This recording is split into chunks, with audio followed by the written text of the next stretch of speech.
कैसा हो अगर आपको पता चले कि अगले 24 घंटों के अंदर धरती पर एस्टेरॉइड्स गिरने वाले हैं और पूरी इंसानियत तबाही का मंजर देखने वाली है। कुछ ऐसा ही होगा हमारी आज की कहानी में। कहानी की शुरुआत में हम देखते हैं इंसानों ने एक ऐसी तकनीक इजाद कर ली है जिसकी मदद से किसी भी इंसान की सारी मेमोरीज और उसके ब्रेन डेटा को एक ड्राइव में स्टोर किया जा सकता है और किसी भी इंसान के मर जाने के बाद भी उसे एक कंप्यूटर के अंदर जिंदा रखा जा सकता है जो एक डिजिटल इंसान की तरह होगा। अब इन सभी चीजों से नजर हटाएं तो हम देखते हैं ये साल है 2044। दिन पे दिन सूरज की बढ़ती ग्रेविटी की वजह से धरती सूरज के पास जाती जा रही है। कई जंगल सूख चुके हैं और जानवरों की कई प्रजातियां विलुप्त हो चुकी हैं। अगले 100 सालों तक अगर इसका कोई उपाय न ढूंढा गया तो न ये धरती बचेगी न इस पे मौजूद कोई भी इंसान। इंसानों ने इस चीज से बचने के लिए कुछ विशाल इंजन बनाने शुरू कर दिए हैं जिसे बनाने का काम यूईजी यूनाइटेड अर्थ गवर्नमेंट को सौंपा गया है, जिसे दुनिया के सभी देशों ने मिलकर बनाया है। यूईजी धरती को सूरज से दूर लेकर जाएगी और उसे बर्बादी से बचाएगी। मगर केवल धरती पर इंजन बनाने से उनका काम नहीं हो पाएगा। इंसानों को चांद पर भी कुछ इंजन बनाने की जरूरत पड़ेगी ताकि चांद की ग्रेविटी का धरती पर असर न पड़े। देखते ही देखते इंसानों ने धरती पर 10,000 इंजन बना डाले ताकि धरती को सेफली सोलर सिस्टम से बाहर ले जाया जा सके। साथ ही साथ 3 सैटेलाइट सिस्टम्स भी बनाए गए जो चांद को धरती के रास्ते से हटाने का काम करेंगे। इस बड़े प्रोजेक्ट को शुरू तो कर दिया गया था मगर इसमें कई लाख करोड़ का खर्च आने वाला था। वहीं दूसरी तरफ आम जनता के लिए खाने को खाना नहीं था। लोगों को इस प्रोजेक्ट पर भरोसा नहीं था कि ये आखिर काम भी करेगा या नहीं। लोगों ने इसके खिलाफ प्रोटेस्ट करना शुरू कर दिया था। लोगों की नाराजगी जायज थी मगर इस प्रोजेक्ट को रोका भी नहीं जा सकता था। यूईजी को जो लीड कर रहे थे, जो सभी से कहते हैं कि उन्हें लोगों का भरोसा जीतने के लिए इस प्रोजेक्ट के पहले पार्ट को कंप्लीट करके लोगों को दिखाना होगा। पहले पार्ट को कंप्लीट करने के लिए सबसे पहले चांद पे मौजूद सैटेलाइट इंजनों को टेस्ट करना पड़ेगा कि वो काम कर रहे हैं या नहीं। इंसानों ने स्पेस में जाने के लिए एक एलिवेटर का आविष्कार कर दिया था जिससे इंसानों को बेहद आसानी से चांद पर भेजा जा सकता था। अब इस मिशन के लिए कुछ सोल्जर्स को बुलाया जाता है जिसमें लियू भी शामिल था। उस वक्त वहां बहुत सारे लोग प्रोटेस्ट करने पहुंचे हुए थे और वहां का माहौल बेहद खराब था। तभी वहां कुछ प्रोटेस्टर्स दरवाजा तोड़कर घुस जाते हैं और वहां आग लगाने की कोशिश करते हैं मगर उसी मिशन के लिए आई एक फीमेल सोल्जर उसे पकड़कर जमीन पर पटक देती है और वहां कोई भी नुकसान करने से रोक लेती है। उसका नाम हान था। उसे देखकर लियू बेहद इंप्रेस हो जाता है और उससे शादी करने के सपने देखने लगता है। कुछ ही देर में वहां ड्रोन आकर सिचुएशन संभाल लेते हैं। अब उन सभी सोल्जर्स को स्पेस एलिवेटर की तरफ ले जाया जाता है जहां चांद पर ले जाने से पहले कुछ दिनों तक उनकी प्रैक्टिस कराई जानी थी जिससे उन्हें एलिवेटर और चांद पे किसी भी तरह की परेशानी न हो। हान लियू के बगल वाली सीट पर आकर बैठती है। उनकी आपस में जान पहचान भी हो जाती है। उन्हें सारी जरूरी बातें बताई जाती हैं और कुछ देर बाद एलिवेटर लॉन्च किया जाता है और बड़ी ही तेजी के साथ कुछ ही मिनटों में सभी स्पेस स्टेशन पहुंच जाते हैं। अब ऐसे ही उनकी हर रोज की प्रैक्टिस शुरू हो जाती है और इसी बीच लियू और हान के बीच प्यार हो जाता है। कुछ दिनों बाद लियू हान को एक गुलदस्ता देकर प्रपोज कर देता है और हान उसका प्रपोजल एक्सेप्ट भी कर लेती है। मगर तभी वहां चीजें अजीब बर्ताव करना शुरू कर देती हैं। दरवाजे खुद ब खुद बंद हो जाते हैं। तभी अचानक से वहां मौजूद सारे ड्रोन एक्टिवेट हो जाते हैं। स्पेस एलिवेटर्स नीचे आते आते अचानक से वापस लौटकर ऊपर चले जाते हैं। सभी सिस्टम्स पर वार्निंग आ जाती है। असल में वहां के सारे सिस्टम्स हैक कर लिए जा चुके होते हैं। अब स्पेस एलिवेटर के अंदर लियू की नजर एक लड़की पर पड़ती है जिसके कपड़ों पर उसकी गर्लफ्रेंड हान का नाम लिखा था। वहां 3 लोग ऐसे मौजूद होते हैं जिनके नाम दूसरे लोगों से मिल रहे होते हैं। वो तीनों अपनी सीट से उठकर वहां मौजूद दूसरी सारी सीट्स लॉक कर देते हैं। असल में उन लोगों ने वहां के पूरे सिस्टम को हैक कर लिया होता है और वो कोई स्पेस सोल्जर नहीं बल्कि आतंकवादी होते हैं। वहीं नीचे मौजूद सभी ड्रोन इंसानों पर हमला करने लग जाते हैं। इन हमलों में कई लोगों की जान जाती है। उन आतंकवादियों ने दरवाजा अंदर से बंद रखा होता है। लियू एक चश्मे के लेंस से लॉक को जलाकर अंदर घुस जाता है। लियू हान की सेफ्टी के लिए उसे अंदर नहीं देता। वो लोग उन आतंकवादियों से बुरी तरह पिटते हैं। लियू के कान की मशीन भी टूट जाती है। उसे कुछ भी समझ नहीं आता। हान और उसके दूसरे साथी उससे क्या कहने की कोशिश कर रहे होते हैं। लियू बिना कुछ सोचे उन लोगों से लड़ने लग जाता है। हैक्ड ड्रोन को खत्म करने के लिए फाइटर जेट्स की मदद ली जाती है। लियू अकेला ही उनका सामना कर रहा होता है। उनमें से एक तो खुद ही नीचे गिरकर मारा जाता है। जल्द ही फाइटर जेट्स उन ड्रोन पर काबू पा लेते हैं।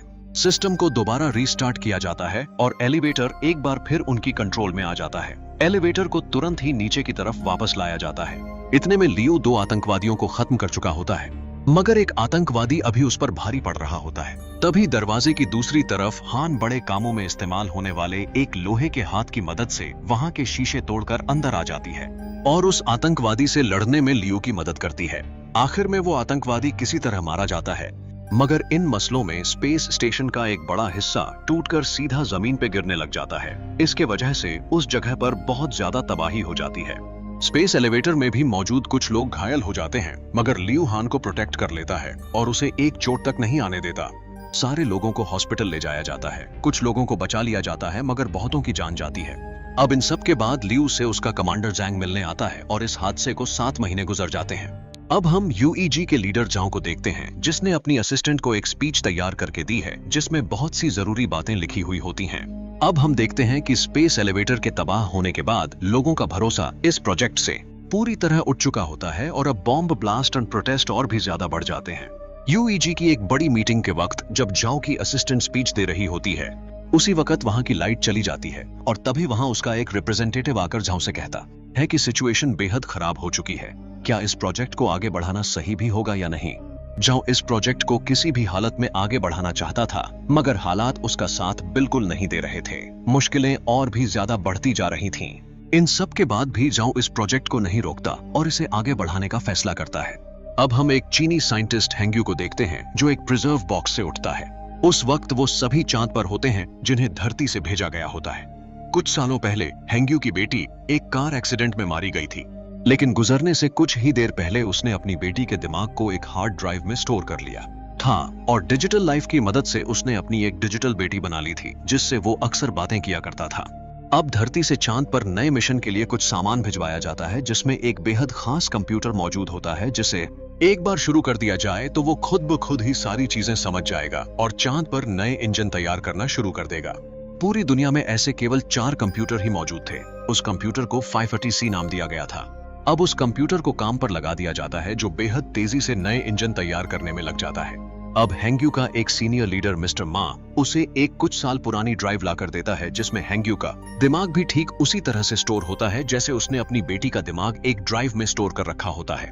वो वैज्ञानिक ऐसा इसलिए कर रहे थे ताकि अगर किसी कारणवश किसी वैज्ञानिक की मौत हो जाती है तो उसके मर जाने के बाद भी उसकी मदद ली जा सके। मगर मिस्टर मा ने अपनी कोई बैकअप ड्राइव नहीं बनाई थी क्योंकि वो मर जाने के बाद किसी का डिजिटल गुलाम नहीं बनना चाहता था। अब अनाउंसमेंट होती है कि चांद पर एक बड़ा तूफान आने वाला है। उसके आने से पहले अगर सारा सामान शिप के अंदर नहीं लाया गया तो उन्हें नुकसान झेलना पड़ सकता है।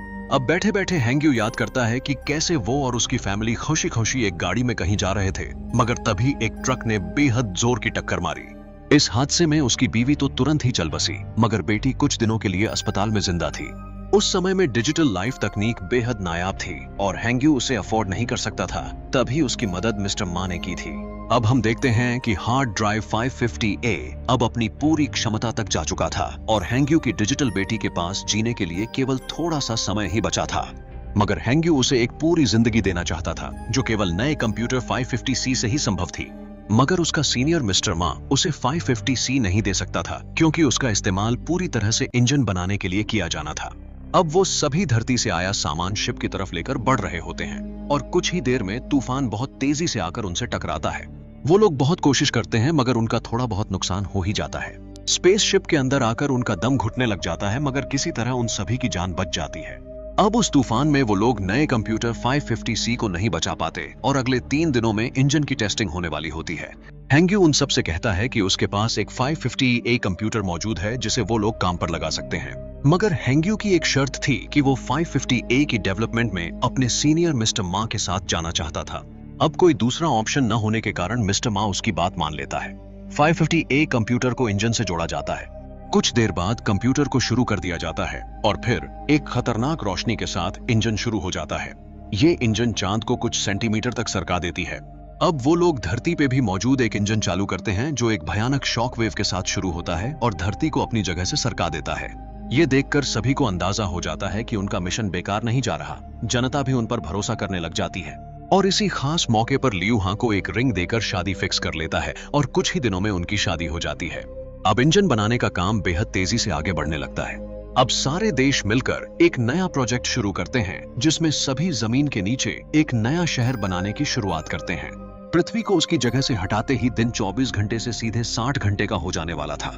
मगर जो सबसे बड़ी समस्या जनता में देखने को मिली वो ये थी कि सोलर रेडिएशन की वजह से एक बड़ी आबादी को कैंसर का सामना करना पड़ा। इसी तरह साल दर साल गुजरते जाते हैं। इस प्रोजेक्ट को एक नया नाम दिया जाता है, द वॉन्डरिंग अर्थ प्रोजेक्ट। अभी भी एक समस्या उनके सामने आ रही थी। चांद पे मौजूद इंजन पर भरोसा नहीं किया जा सकता था, इसलिए यूईजी ने सभी देशों से न्यूक्लियर बमों की मांग की थी, मगर कुछ देश इसके लिए राजी नहीं हो रहे थे। अब कुछ ही दिनों में ये प्रोजेक्ट फाइनली शुरू होने वाला था, जिसके बाद धरती को सोलर सिस्टम से दूर ले जाया जाएगा। लोग आखिरी कुछ दिनों के लिए चांद को देख रहे थे। अब हम देखते हैं लियू और हां की शादी किए कुछ साल गुजर चुके होते हैं और दोनों का एक बेटा भी हो चुका होता है, मगर हम देखते हैं कि कई सारे दूसरे लोगों की तरह हां भी कैंसर की शिकार हो चुकी होती है। इस चीज को लेकर लियू बेहद परेशानी में आ चुका होता है। वहीं दूसरी तरफ हेंग्यू को 14 साल बीत चुके थे अपनी डिजिटल बेटी को देखे। एमआर मां उसे समझाना चाहता था कि उसकी बेटी अब मर चुकी है, बेहतर होगा वो उसे भुलाने की कोशिश करे, मगर हेंग्यू इस चीज को मानने के लिए बिल्कुल भी तैयार नहीं था। हेंग्यू चाहता था कि उसकी बेटी को एक नए तकनीक वाले कंप्यूटर से जोड़ा जाए ताकि वो एक पूरी लाइफ जी सके और डिजिटल लाइफ में उन्हें एक बड़ी इनोवेशन मिले, मगर एमआर मां इस चीज से सहमत नहीं था। अब हम देखते हैं लियू किसी मिशन पर जाने के लिए इंटरव्यू देने आया हुआ होता है। उसका इंटरव्यू एक एआई मशीन ले रही होती है जो उसकी फैमिली के बारे में उससे सवाल पूछने लग जाती है और उसे कहती है कि उसकी बीवी कुछ ही दिनों में मर जाएगी। ये सुनकर उसे बहुत गुस्सा आ जाता है। वो इस इंटरव्यू में पास नहीं हो पाता और वहां से चला जाता है।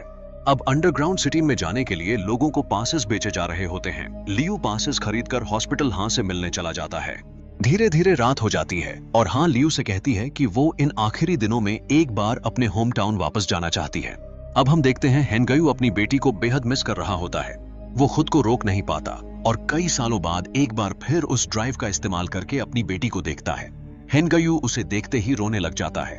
उसके ड्राइव कनेक्ट करने की वजह से इंजन्स में प्रॉब्लम शुरू हो जाती है और पूरे सिस्टम में अलर्ट्स आने लग जाते हैं। वो लोग कमरे का ग्लास तोड़कर लियू को पकड़ लेते हैं और सिस्टम से वो ड्राइव भी निकाल लेते हैं। अब हम देखते हैं लियू अपनी वाइफ हां को एक फाइटर जेट में लेकर उसके होम टाउन चला जाता है। वो शहर पहले ही तबाह हो चुका था और लोगों ने वहां रहना बंद कर दिया था। अब हां लियू से कहती है अगर उसे नहीं चुना गया तो वो बच्चे को लेकर अंडरग्राउंड सिटी चला जाए। हाँ, अंडरग्राउंड सिटी नहीं जाएगी क्योंकि इसे भी उसकी जिंदगी में अब कुछ ही दिन बाकी रह गए हैं। अब हम देखते हैं चांद पे मौजूद एक लूनर इंजन शुरू किया जाता है जो अपनी कैपेसिटी से कुछ ज्यादा पावर इस्तेमाल कर लेता है और चांद पर एक बड़ा ब्लास्ट हो जाता है। सभी के मोबाइल्स पर अलर्ट मैसेजेस आने लग जाते हैं और कुछ ही देर में एक बड़ी सुनामी आ जाती है जो पूरे शहर को घेर लेती है। तभी इमरजेंसी की सिचुएशन में लियू को अर्जेंट बुलाया जाता है। उस बड़े विस्फोट के कारण चांद अपने ऑर्बिट से भटक जाता है और धरती की तरफ बढ़ने लग जाता है। अब चाइनीज गवर्नमेंट फैसला करती है कि लोगों को अंडरग्राउंड सिटीज में भेजा जाएगा। लियू अपने बेटे को अपने पिता के हाथों सौंप देता है जो उसे अंडरग्राउंड सिटी ले जाते हैं। वहीं दूसरी तरफ हां भी कैंसर से मारी जाती है। इन सब के बाद भी लियू अपना फर्ज निभाने से पीछा नहीं हटता। अब झाओ एक बड़ी स्पीच देता है जिसमें वो सभी देशों को न्यूक्लियर बम्स डोनेट करने के लिए मना लेता है। अब हम देखते हैं कि उस ब्लास्ट के कारण चांद के बाकी सारे दूसरे इंजन काम करना बंद कर चुके थे, इसलिए अब सब कुछ वापस ठीक करने के लिए एमआर मां को हेंग्यू की जरूरत थी। हेंग्यू मना भी नहीं कर सकता था क्योंकि एमआर मां के पास उसकी डिजिटल बेटी का ड्राइव मौजूद था। अब कोई दूसरा ऑप्शन न होने के कारण यूईजी आखिरी ऑप्शन को चुनती है। अब चांद पर धरती से सारे न्यूक्लियर बम्स भेजे जाएंगे और चांद पर एक बड़ा ब्लास्ट करके चांद को धरती के रास्ते से हटा दिया जाएगा। अब सारे देशों से न्यूक्लियर बम्स इकट्ठा किए जाते हैं जो पूरे मिलाकर 3000 न्यूक्लियर बम्स इकट्ठा हो जाते हैं। अब सारी कंट्रीज को एक इंटरनेट से जोड़ने की जरूरत थी और चांद को रास्ते से हटाते ही धरती एक नए सफर पर निकल जाने वाली थी। अब रोबोट्स को पानी के अंदर केबल्स बिछाने के लिए भेज दिया जाता है। अब और 12 घंटे बचे थे चांद को वापस धरती पर गिरने के लिए। सभी में बेहद टेंशन का माहौल था। कुछ लोगों को भारी भारी सूट्स पहनाकर पानी के अंदर इंटरनेट केबल्स बिछाने भेजा जाता है जिसमें हेंग्यू और एमआर मां भी शामिल होते हैं। अब सारे न्यूक्लियर बम्स को चांद पर पहुंचाया जाता है। अब हेंग्यू और एमआर मां कुछ और लोगों के साथ डूबे हुए बिल्डिंग्स के अंदर पहुंचते हैं। दरवाजा खोलने के चक्कर में उन सभी में से एक आदमी घायल भी हो जाता है। चांद पे भी एक एयरक्राफ्ट क्रैश कर जाता है। अब तक इंसानों को बहुत ज्यादा नुकसान झेलना पड़ चुका था।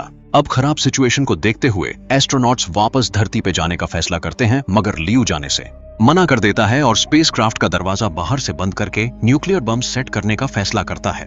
वहीं दूसरी तरफ एमआर मां और हेंग्यू अभी पानी के नीचे इंटरनेट कनेक्शन जोड़ने की कोशिश में लगे होते हैं। वहीं दूसरी तरफ चांद पे हुए ब्लास्ट से निकलने मलबे भी तेजी से धरती की तरफ बढ़ रहे थे। वो लोग कुछ कर पाते इससे पहले मलबे धरती तक पहुंच गए और हर तरफ तबाही का मंजर छा गया। एक मलबा उस जगह पर भी जाकर गिरा जहां एमआर मां और लियू थे। उस झटके के कारण वहां की दीवारें टूट गईं और अंदर पानी भरने लगा। अब तेजी से भरते पानी को देखते हुए एमआर मां जीने की उम्मीद छोड़ देता है। और आखिरी बचे पासवर्ड्स को लियू को पकड़ाकर बचा हुआ काम पूरा करने को कहता है। अब चांद के मलबे लगातार धरती पे गिर रहे थे। उन लोगों को कम से कम 1 महीने का वक्त चाहिए था इस काम को पूरा करने के लिए, मगर केवल 12 घंटे ही बचे थे चांद को धरती से टकराने में। अब एक ऑफिसर एक आखिरी प्लान लेकर आता है। इस प्लान में वो कुछ लोगों को चांद पर भेजेंगे जो मैन्युअली न्यूक्लियर बम्स को एक्टिवेट करेंगे और कुछ लोगों की कुर्बानी के साथ धरती और इंसान दोनों बच जाएंगे। इस ऑपरेशन के लिए पूरे 300 लोगों की जरूरत थी। सभी में से कुछ जवान सोल्जर्स इस मिशन पर जाने के लिए तैयार हो जाते हैं, मगर तभी जैंग आगे आता है और 50 साल से ऊपर के हर एक सोल्जर को आगे आने को कहता है। ऐसे ही कुछ ही देर में 300 लोग एकत्र हो जाते हैं। अब उन 300 लोगों को स्पेसक्राफ्ट के सहारे चांद पर भेज दिया जाता है। वहीं दूसरी तरफ हेंग्यू अभी इंटरनेट कनेक्शन जोड़ने की कोशिश कर रहा था। चांद पर पहुंचकर जैंग अपने जूनियर लियू से मिलता है। जैंग लियू को चांद पे पड़ा एक रशियन कैप्सूल स्पेसक्राफ्ट लेकर वापस धरती की तरफ लौटने को कहता है, क्योंकि वो अभी इंसानों के काम आ सकता था। लियू उस कैप्सूल को लेकर वापस धरती की तरफ लौट जाता है। अब सारी कंट्रीज के नेटवर्क ऑनलाइन आ चुके थे, मगर चाइना का नेटवर्क अभी कनेक्टेड नहीं था। अब हेंग्यू जिस बिल्डिंग में मौजूद था वहां बहुत तेजी से पानी भरता जा रहा था। अब आखिरी में हेंग्यू कंप्यूटर से खुद का और अपनी बेटी का ड्राइव जोड़ देता है। अब न्यूक्लियर बॉम्ब्स को ब्लास्ट होने में 30 मिनट का समय बाकी था। अब न्यूक्लियर बॉम्ब्स को चांद पर ब्लास्ट कर दिया जाता है, जिससे चांद पूरी तरह तबाह होकर धरती के रास्ते से हट जाता है। अब धरती के इंजन्स को शुरू करने के लिए इंटरनेट कनेक्शंस की जरूरत थी। अब पानी में डूबता डूबता हेंग्यू अपनी बेटी को कुछ पासवर्ड्स दिखा जाता है जो उसे याद रह जाता है, क्योंकि वो एक मशीन थी। पूरी दुनिया के लोग बेहद डर चुके थे। अब मरने के बाद हेंग्यू खुद को उसी मशीन में पाता है जहां उसकी बेटी थी। ये सब उस ड्राइव की वजह से हुआ था जो हेंग्यू ने मरने से पहले कंप्यूटर में लगा दिया था। अब अपना बचा हुआ काम हेंग्यू उस डिजिटल दुनिया में रखे एक छोटे कंप्यूटर से पूरा करता है। अब फाइनली पूरी दुनिया का इंटरनेट आपस में कनेक्टेड होता है और इंजन्स को शुरू कर दिया जाता है। अब धरती सोलर सिस्टम से बाहर चली जाती है और कुछ दिनों में सब कुछ वापस ठीक हो जाता है। झाओ रिटायर हो जाता है और उसकी कुर्सी उसकी असिस्टेंट संभाल लेती है। अब साल 2075 आ चुका था। इंसान वापस पहले की तरह धरती पर रहने लगे थे। हमारी कहानी यहीं खत्म हुई। जाते जाते हमारे चैनल को सब्सक्राइब करना बिल्कुल भी ना भूलें।